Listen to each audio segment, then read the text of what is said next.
J'espère que vous allez bien, que vous avez passé une très bonne semaine. Donc, me voici actuellement sur le S&P 500. Donc là, je suis sur le futur ES qui traque le S&P 500. On va faire une petite revue, on va regarder qu'est-ce qui s'est passé. Donc cette semaine, on n'a pas fait grand-chose. On a rangé en quelque sorte dans cette zone ici de prix.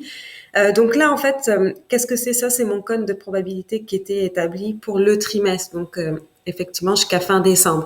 Donc là, qu'est-ce qui se passe? On est en train de vraiment en quelque sorte en train de longer le haut de ce cône-là. Donc bon, tant que peut-être potentiellement on reste au-dessus de cette trendline-là, on a un potentiel d'aller potentiellement retester peut-être les 3650. Si je regarde au niveau du weekly, quand je dézoome, on a une trendline qui est ici. Euh, c'est vrai qu'on a clôturé au-dessus de la trendline. On a quand même une grosse mèche, on va pas se mentir aussi. On a quand même une grosse mèche. On a eu moins de guides sur comme vous le savez ici, là, on a eu quand même beaucoup moins de guides sur un nouveau plus haut, un petit peu aussi comme en janvier sur février. Donc bon, c'est quand même des niveaux qui sont un peu plus, je dirais quand même un peu plus risqués. Donc en intraday, c'est plus correct, mais c'est vrai qu'en swing, ça reste quand même assez, enfin selon moi, assez risqué. Mais après, chacun a son propre avis à travers la situation. Mais voilà. Donc au niveau du monthly, ça n'a pas changé. On est toujours, vous voyez, de toute manière, on a eu quand même une grosse variation déjà au niveau du monthly. Donc c'est ça aussi qui me fait un petit peu hésiter de continuer vraiment, peut-être retester encore les derniers plus hauts, peut-être dans cette probabilité-là. Mais on a eu quand même, vous voyez, un gros ATR pour le mois. Donc c'est vrai que là, le potentiel de probabilité à ce que ça varie encore est un peu plus bas. Et puis en plus, on est en train de longer effectivement ça. Donc potentiellement, on va aller tester effectivement, retester les derniers plus hauts. Donc ça, c'est un potentiel effectivement. Et si on repasse vraiment, alors ce qui serait bien, ce serait vraiment d'avoir, vous voyez, une petite clôture ici là, vraiment repasser en dessous de cette moyenne mobile ici. Qui est en quelque sorte la rose pour potentiellement donc aller donc retester cette zone ici. Donc là, de toute manière, j'invente rien. On est toujours dans un gros range ici. Vous voyez, de toute manière, les moyennes mobiles, elles sont, je l'ai expliqué dans ma dernière revue, elles sont entremêlées. Elles sont pas en train de faire de la tendance. Vous voyez ici, là, elles sont étirées vers le haut. Mais là, ça c'est pas forcément très étiré vers le haut. C'est vraiment en train de ranger. Donc voilà, ça j'apprends rien, c'est comme ça depuis 2 mois. Au niveau de NQ qui est le Nasdaq, c'est éventuellement la même chose. Donc là potentiellement d'aller retester effectivement ce plus haut ici, mais c'est pareil, gros range dans ce niveau-là. Donc là au niveau du Nasdaq, potentiellement une clôture en dessous ici pourrait effectivement aller toucher la prochaine zone ici. Pour l'instant, c'est un peu du range trading, donc c'est bien pour de l'intraday, on va dire. Là, pour du swing, c'est un peu plus délicat ce genre de situation-là, à part quand vous prenez sur un support là, par exemple. Mais là, c'est un peu plus effectivement délicat. Au niveau du Dark Pool Index, j'ai toujours pas, vous voyez ici, les grosses courbes vraiment en quelque sorte qui annoncent un potentiel de poursuite. Vous voyez, ça, ce sont des courbes qui sont très élevées. Là, la courbe elle reste en bas, donc pour l'instant, c'est vraiment, c'est bizarre d'ailleurs parce que c'est honnêtement, c'est la première fois que je vois que ça reste autant de temps comme ça dans cette zone ici. Généralement, on fait quand même, vous voyez, cette zone ici assez régulièrement, mais là, pas du tout. Donc, c'est quand même assez bizarre. Alors, ce qu'il faut savoir, c'est que aussi, au niveau des insiders, c'est très surprenant. Alors comme je dis, je regarde pas forcément toujours ce genre de documents. Je le regarde plus quand on a des purchases, donc des achats, parce que pour moi, c'est plus intéressant le ratio achat-vente des initiés quand on achète, parce que ça veut dire qu'on rentre dans la compagnie, alors que quand on en sort, ça peut être pour différentes raisons, comme réaliser un profit ou avoir réinvestir dans quelque chose ou autre. Donc là, quand on achète, c'est vraiment qu'on a vraiment, comment dire, soit on a confiance en fait en l'évolution de sa compagnie. Bon, ben là, vous voyez effectivement qu'on est vraiment depuis, il y a eu des gros achats en mars dans le bottom, hein. Il y en a eu d'autres à peu près vers fin mai, début juin. Et puis après, bon voilà, après ils ont quand même pas mal arrêté. De toute manière, ils étaient déjà in à partir d'ici, ce qui leur rendait des prix très intéressants de toute manière par la suite. Et ils ont rajouté en quelque sorte un tout petit peu au mois de mai, fin mai, début juin. Et là, en fait, ce qui me surprend, c'est que en fait, on a ce pic ici en quelque sorte de sales, donc de vente, ce qui est quand même ce que je comprends. Hein. On réalise des profits, hein, ce que je comprends tout à fait aussi, mais c'est juste que le pic est quand même assez important, vous voyez, par rapport de toute manière aux années précédentes. Donc là, ça remonte quand même jusqu'à en quelque sorte jusqu'à décembre, mais pas 2000. Hein. 2000, faudrait que on est vraiment all. Là, c'est vraiment depuis décembre 2019. Donc là, on a quand même un pic de sel qui est quand même assez important. Donc c'est pour ça aussi, il faut faire très attention sur ces niveaux-là. Au niveau du pourcentage de stock qui se trouve au-dessus de la moyenne mobile 200 sur le S&P 500, le voilà. Donc ça, en fait, c'est ce que je dis, c'est le pourcentage de stock, donc d'actions, de compagnies qui se trouvent au-dessus de la moyenne mobile 200 du S&P 500. Donc là, vous voyez, si je dézoome, si je vais au niveau du monthly, on est le pourcentage d'actions qui se trouve au-dessus de la moyenne mobile 200 est encore plus élevé que au mois de décembre 2019, juste avant effectivement la chute de février, ou même vous savez, on avait eu une autre chute, une autre correction assez importante en janvier 2018. On se trouve même au-dessus de là. On se trouve vraiment sur des niveaux, voyez, vraiment avant, vraiment entre 2008 et 2015, ce qui est très surprenant. Donc c'est vrai que c'est pas forcément là on le sent, c'est pas forcément optimal. D'ailleurs, vous voyez, bon sur le tracker, le S&P 500, je vais juste revenir ici, je vais remettre des petites bougies, ça sera plus simple. Voilà. Si je rajoute la 200, hop. Alors là, vous voyez, donc ça c'est ma bande d'évolution au niveau du SP 500 pour jusqu'en 18 décembre, donc l'expiration des options 18 décembre. Donc là c'est pareil, on longe un petit peu effectivement le cône de probabilité et je vais juste vous montrer, on est quand même à un pourcentage assez important de la moyenne mobile 200. On a un pourcentage à peu près de 10%. Hop, voilà. Donc là, si on va retester encore les derniers Pew, on sera de nouveau à 11%. Des achats sont quand même chers quand on est à peu près à 10% d'un moyenne mobile 200. Les achats sont quand même mieux quand on est proche. Hein. Vous voyez ici, on était quand même assez proche. Donc c'est quand même plus rentable, hein, on va pas se mentir. Donc là, vous étiez à 1 ou 2%. Donc c'est plus rentable. Là, ça devient un peu plus délicat à ce niveau-là.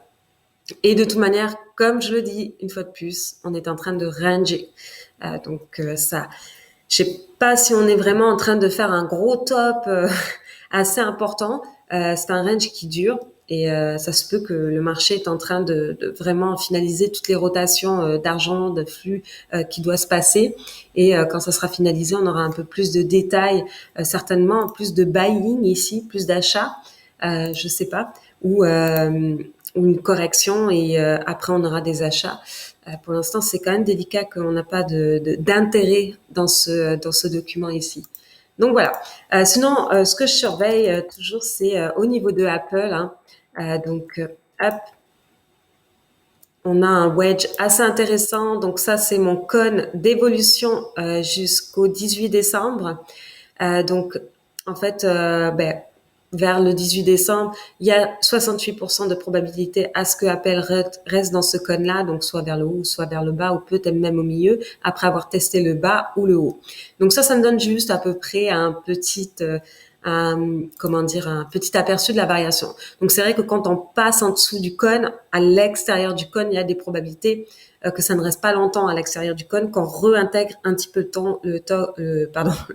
le cône et qu'ensuite il y a d'autres variations. Donc là, ce qui est intéressant, c'est que je rajoute pas beaucoup de Bollinger, mais hop, je vais le rajouter. Hein. Hop. C'est que effectivement le Bollinger c'est quand même assez intéressant. On a quand même une zone de squeeze, en quelque sorte de compression, on va dire ça en français, une zone de compression qui se trouve ici. Et dans toute cette zone-là, je peux vous dire qu'il y a des blocs transactionnels qui se passent de manière assez importante. D'ailleurs, on va aller vite fait regarder. Je l'avais partagé aussi sur mon Twitter. Alors, où est-ce? Ta ta ta ta ta ta. Where are you? Alors voilà. Donc là, au niveau, vous avez 33 millions dark pool prints, ça veut dire 33 millions de blocs transactionnels qui se sont passés dans le dark pool, qui sont des plateformes alternatives. Donc au niveau de Apple, qui se sont passés les 5 derniers jours. Something big is about to happen. Ça veut dire que quelque chose un mouvement assez important va se passer sur Apple, ce qui aussi se traduit effectivement par le squeezing ici. Donc moi, qu'est-ce que j'ai fait? J'ai pris des titres effectivement Apple et j'ai acheté j'ai Delta Hedge en quelque sorte avec des puts. Donc effectivement, si Apple arrive à partir de 105, en dessous de 105, je commence à être à profit. Et si Apple passe au-dessus de 124, je commence à être à profit aussi. Cependant, entre les deux zones, je vais perdre ma prime de protection, mon assurance en quelque sorte que j'ai mis en dessous de 105. Et je vais pas acheter ça cher là, donc ça c'est pas dramatique, mais je m'attends à ce que vraiment, étant donné qu'on a eu ces gros blocs transactionnels là, je m'attends vraiment à ce que ça passe au-delà de tout ça là, au-delà même de ce cône de probabilité, en dessous, au-dessus, parce que même, comme je disais, les prix aussi même sont très éloignés hein, quand même. Vous pouvez constater ici, on est quand même très éloigné. La bande de Bollinger est vraiment, on dirait, vraiment très très très étendue. Donc c'est pour ça que j'ai dit je vais me protéger et si la traite se trouve à la baisse, je commence à être à profit en dessous de 105 et justement ça me donnera des bonnes opportunités justement si on arrive à corriger en quelque sorte vers 95. Et si on continue, bah tant mieux, hein, tant mieux, tant mieux, tant mieux. Les positions haussières seront beaucoup plus puissantes et couvriront mon assurance en quelque sorte. Donc ça c'est au niveau de Apple. Au niveau de Tesla, c'est intéressant aussi. À peu près la même situation. Donc là, j'ai mon cône de probabilité effectivement jusqu'au 18 décembre et l'autre, c'est au mois de janvier. Bon, ils se ressemblent un peu hein, dans la première partie. Donc à peu près le même setup que Apple. Vous avez une zone de compression. Alors quand la zone de compression va avoir une cassure de cette zone-là, ça va être assez intéressant parce que le mouvement risque d'être assez agressif, sachant qu'il y a des blocs transactionnels. Et, euh, et donc voilà, donc Tesla, ça fait un bon petit bout de temps là, pareil. Je ne sais pas si c'est à la hausse ou à la baisse, mais vous voyez ici, on a une grosse mèche au niveau du mensuel, donc c'est vrai qu'on pourrait clôturer le mois vers ici aussi. Hein, je ne sais pas. On n'est pas encore à la fin du mois. Je vous l'avais dit dans la revue que si on regardait là, qu'on regardait vraiment sur une photo beaucoup plus globale et qu'on regardait le mois entier, il y avait des probabilités à ce qu'on se termine le mois de novembre encore négatif. Dû effectivement plus au fait en fait que beaucoup de valeurs technologiques sont vraiment très étendues au niveau du prix. Vous avez bien vu, on est loin des moyennes mobiles 200. Donc là, encore à court terme, on peut avoir encore un retest des derniers plus hauts.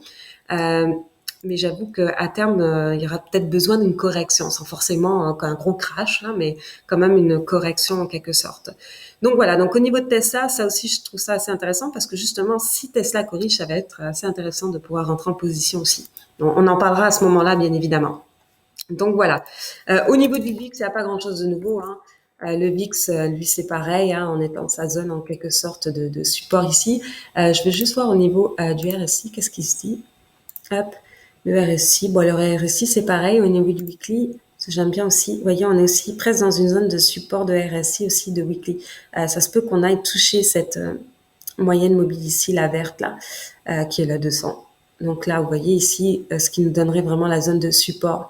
Et on ira voir d'ailleurs, on peut voir qu'effectivement, c'est en train en quelque sorte de compresser au niveau du mensuel, c'est intéressant. Non, du weekly.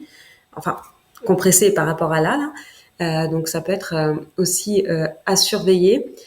Sinon, qu'est-ce que je voulais montrer aussi cette semaine, c'est les earnings. Il y a des earnings. J'ai fait une vidéo comment calculer NIO. Les earnings, elle sortira lundi matin. Mais je vais juste faire un petit check-up rapide pour vous montrer cette semaine. Voici la sortie des résultats financiers. Vous avez NIO, Walmart, Nvidia, Target. Vous avez quand même pas mal de valeurs assez intéressantes. Donc ça, il faut les surveiller aussi. Au niveau du gold, et voyons donc, là. Au niveau du gold, c'est assez particulier aussi. Vous voyez, on a cette zone ici, vraiment là où on a eu vraiment une grosse bougie baissière pour la réintégration du range, mais là on est vraiment dans ce niveau support. Donc là, c'est pour l'instant, ça rachète sur ce niveau support. Donc là, il y a des probabilités d'aller retester le haut. Mais vraiment, il faudrait sortir de cette zone-là un petit peu. Donc peut-être aller sortir du support ici pour aller au prochain niveau. Et puis sinon, ben, ça reste encore du range trading à l'intérieur. Donc la probabilité effectivement d'aller retester un petit peu le haut ici. Et si on casse le support, ben, aller vers le prochain niveau support ici. Donc ça, c'est au niveau du gold.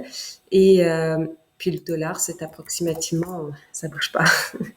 Pareil, c'est comme le gold. Hein. Dollar, surveiller le dollar aussi, parce que si le dollar monte, ça peut aussi impacter le Bitcoin qui est quand même assez élevé là. Vous voyez. Donc, d'ailleurs, je vais aller voir au niveau du weekly, on est un peu. Ouais. Donc là, c'est quand même à surveiller. On est quand même en plus dans une zone de résistance. Je vais mettre ça. Donc bon, on est en une zone oversold aussi, overbought, pardon. Donc c'est à surveiller aussi le Bitcoin parce que si le dollar monte, ça risque d'impacter aussi la continuation de la hausse du Bitcoin. Donc voilà, écoutez, c'est tout pour aujourd'hui. Donc, si vous avez des questions, n'hésitez pas à mettre les commentaires en dessous.